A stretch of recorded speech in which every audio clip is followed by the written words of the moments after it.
Stop trying to expose the narcissist. I know that's hard to hear, especially when you've been manipulated, gaslighted, and emotionally drained. There's a deep part of us that wants to pull back the curtain and shout, "See? Look at what they're doing." It feels like justice. It feels like the only way to reclaim our voice. And in a way, it makes sense. We want validation. We want others to see what we've endured. And most of all, we want the narcissist to finally be held accountable. But here's the hard truth. Narcissists don't respond to being called out with change. They respond with defensiveness, more manipulation, and often a renewed campaign to twist the narrative in their favor. You end up in a battle of words and perceptions that leaves you emotionally bankrupt. Every time you try to expose them, they twist your intentions. They call you bitter, dramatic, unforgiving, or unstable. And before long, you find yourself explaining your heart to people who never even cared about the truth to begin with. It becomes a cycle, draining, defeating, and spiritually exhausting. You don't win when you play by their rules. You win when you step out of their game entirely. Calling them out may give temporary satisfaction, but it rarely brings lasting peace. God doesn't need you to play detective. He's the all-seeing, all-knowing God who can bring things to light in His perfect timing. Your job isn't to fix or reveal them. It's to protect your peace, maintain your integrity, and trust that nothing escapes God's view. Let Him be your defender. Let Him be the one to uncover what needs to be uncovered.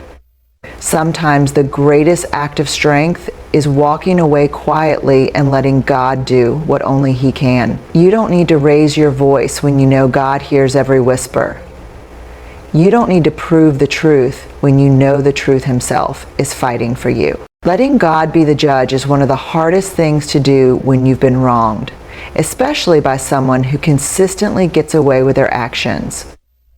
When you're dealing with a narcissist, their ability to manipulate people and situations can feel overwhelming. They lie without blinking, charm without conscience, and deceive without remorse. And you, the one they hurt, are left holding the pain while they continue smiling in public like nothing ever happened. It's infuriating.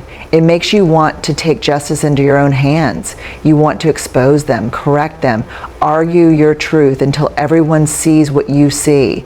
But the moment you start playing that game, you begin to lose sight of who's really in control. God never asked you to sit on the judgment seat. He never called you to be their prosecutor, jury, and executioner. That's not your job. That's His. He is the God of justice, and nothing escapes His view. He sees every silent tear you've cried. He hears the prayers you whispered in the middle of the night when your heart was shattered. He watched every manipulation, every lie, every mask they put on to hide who they really are. And even if it seems like they're prospering in the moment, even if it looks like they're getting away with everything, God's timing is not ours. His judgment is never late, and it's never wrong. When we try to force consequences or push for immediate justice, we're actually showing our doubt in God's ability to handle it. We think if we don't take action, nothing will happen. But faith means surrendering even the need for closure into His hands. It means believing that God is working behind the scenes, even when we don't see it. It means trusting that His justice is more complete, more fair, and more powerful than anything we could carry out ourselves. You don't need to chase revenge or orchestrate exposure. Let God be your defender. Let Him deal with their heart, their choices, and their consequences. He knows how to humble the proud. He knows how to bring truth to light. And when He does it, it won't be messy or petty. It'll be holy. It'll be righteous. It'll be exactly what's needed. So rest. You don't need to keep fighting for justice. God already promised He would fight for you. Setting healthy boundaries with a narcissist is not just an option, it's a necessity. And it's not about being mean or unforgiving. It's about protecting your soul. Narcissists thrive in environments where there are no boundaries. They push limits, test your patience, and chip away at your sense of worth until you no longer recognize yourself. If you give them an inch, they'll take a mile. and then blame you for not giving them more. This is why boundaries are not just emotional safeguards, they are spiritual armor. Boundaries are not a punishment to the other person, they are a commitment to yourself. They say, I respect myself enough not to stay in spaces that diminish me. But setting them with a narcissist will not be easy. They will accuse you of being selfish, cold, distant, or ungrateful. They'll twist your intentions and play the victim. Why? Because boundaries expose what narcissists hate the most: accountability. They can't manipulate you as easily when you know your value.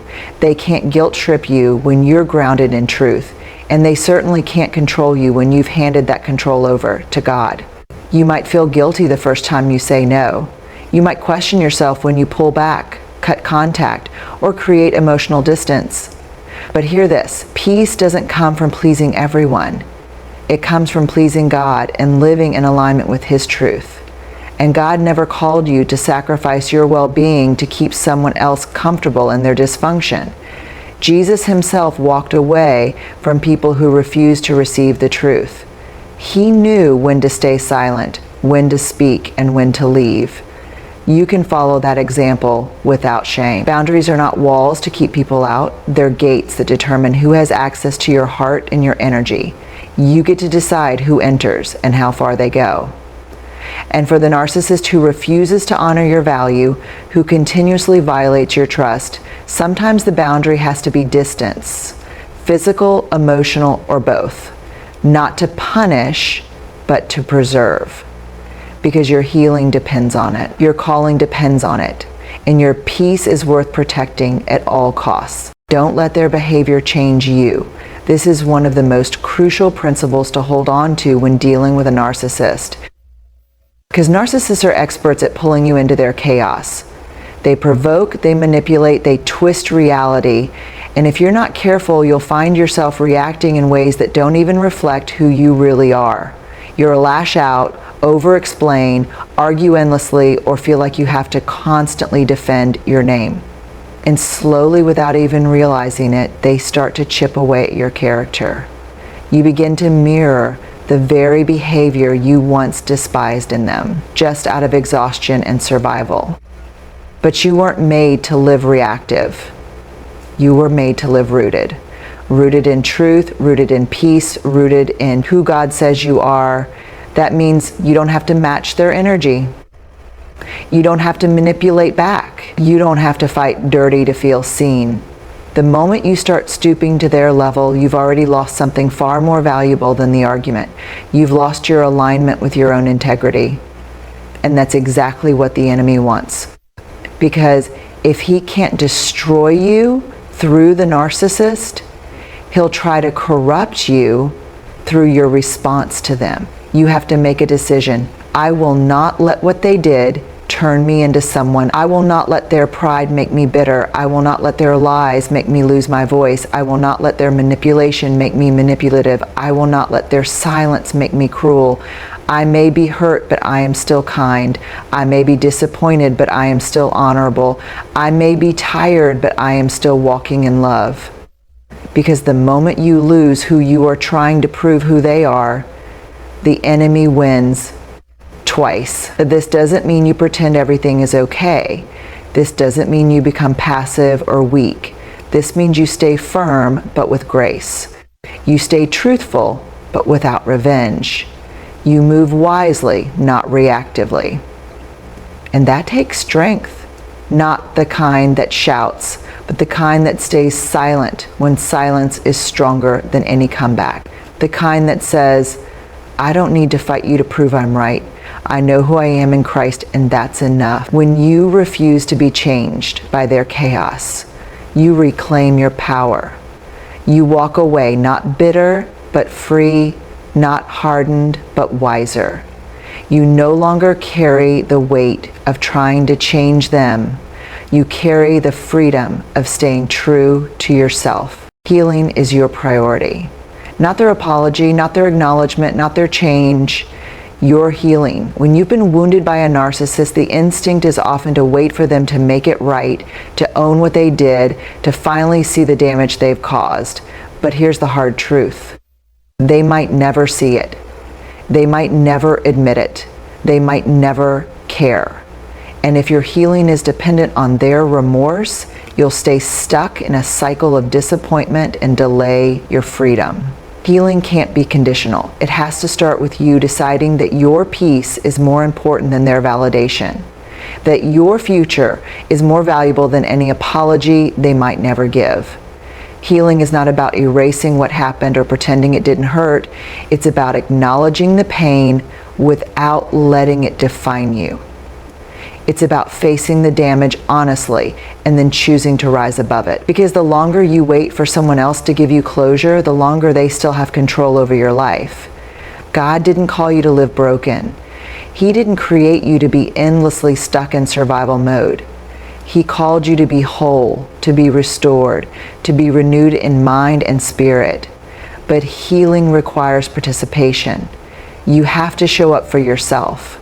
That might look like therapy. That might look like praying through the tears. That might look like journaling, distancing yourself from toxic relationships, or rebuilding your sense of identity one truth at a time. It's not always pretty and it's rarely easy, but every small step matters. Every boundary you enforce, every time you choose peace over chaos, every time you speak kindly to yourself when their voice echoes in your mind, you are healing. You have to be intentional about protecting the space where healing happens. That means not reopening wounds by constantly replaying the past or stalking their updates. That means not letting bitterness take root just because justice hasn't yet been served. Healing means forgiving, not for them, but for you.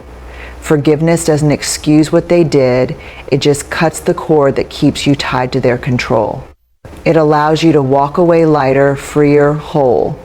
Your healing is a holy process. It's the evidence that God can take what was meant to destroy you and use it to rebuild you into someone stronger, wiser, and more rooted in Him. You may not get the closure you wanted, but God will give you the healing you need. And once you start to feel whole again, you'll look back and realize that the greatest thing you ever did wasn't exposing them. It was choosing to heal anyway. Let your healing be louder than their lies.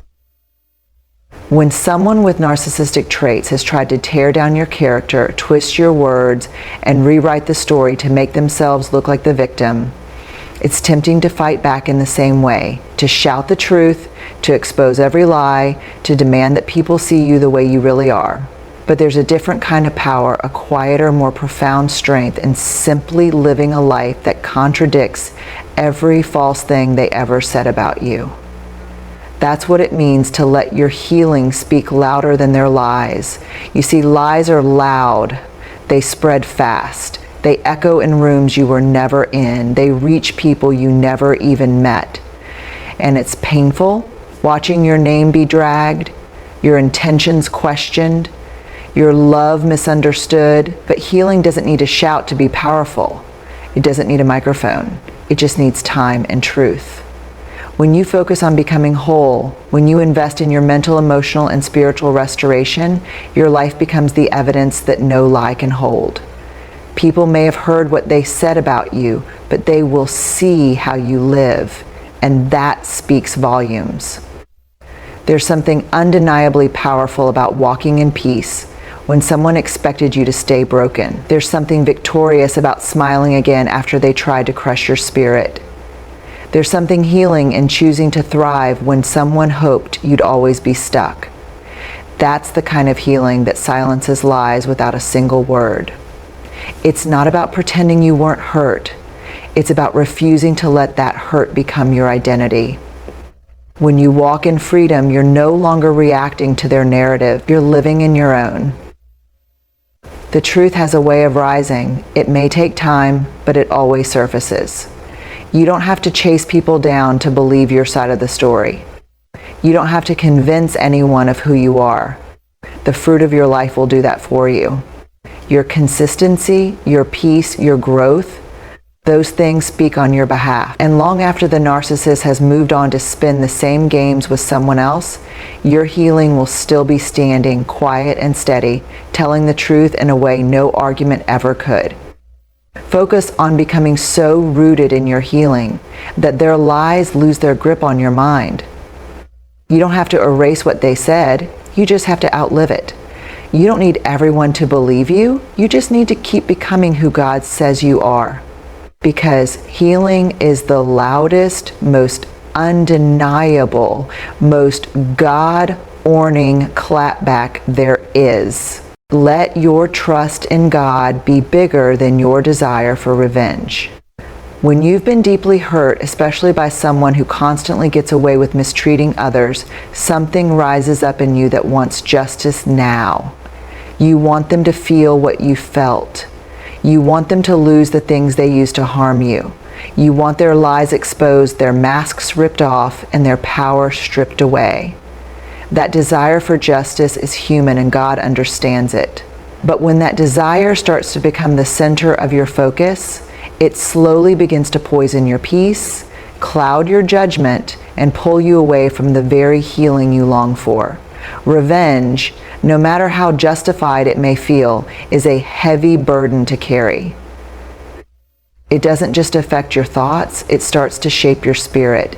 It takes up space in your heart where peace was supposed to live. You start replaying the pain, planning imaginary confrontations, imagining what you'd say if you had one more chance to make them see.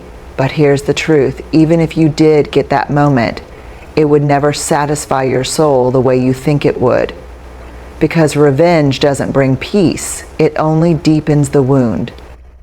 It keeps you connected to the very person you're trying to heal from. Trusting God is choosing to release that burden even when your flesh is screaming for justice. It's not weakness, it's faith in its purest form. Faith that God sees all, that He knows your heart, and that He is a God who repays, restores, and redeems. The Word says, "Vengeance is mine, I will repay," says the Lord. That's not a suggestion, it's a promise. And God has never broken a promise.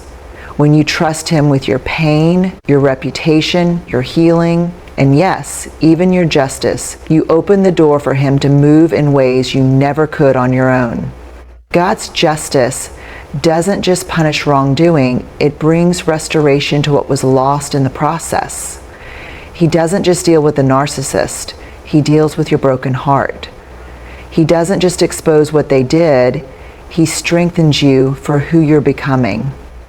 This kind of trust isn't passive. It's an active, daily decision to let go of your right to retaliate and lean into your right to be restored. It's choosing to walk away from the courtroom in your mind and step into the presence of a God who fights for you in ways that silence every lie, every wound, and every scar left behind. It's saying, God, I know you saw it all, and I trust you to handle it better than I ever could.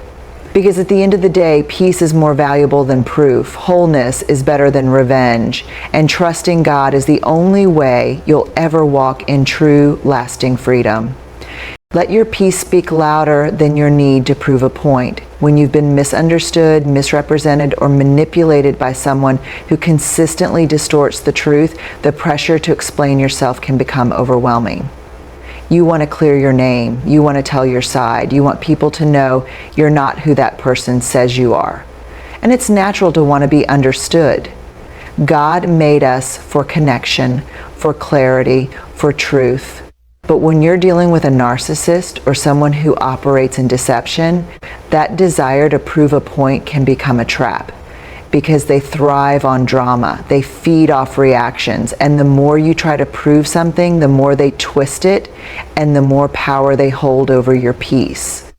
Peace isn't passive. It's one of the most powerful responses you can have in the face of lies, gaslighting, and manipulation. It says, I no longer need your agreement to feel grounded in my truth. When you stop chasing explanations and start cultivating calm, you reclaim control over your energy. You step out of the emotional tug-of-war they keep trying to play. You realize that proving your point often costs more than it's worth, especially when the audience you're trying to convince is already influenced, biased, or blind to the truth. There's a sacred strength in silence, not the kind that comes from fear or avoidance, but the kind that comes from security. knowing who you are, who your God is, and that truth doesn't need to be defended at every turn.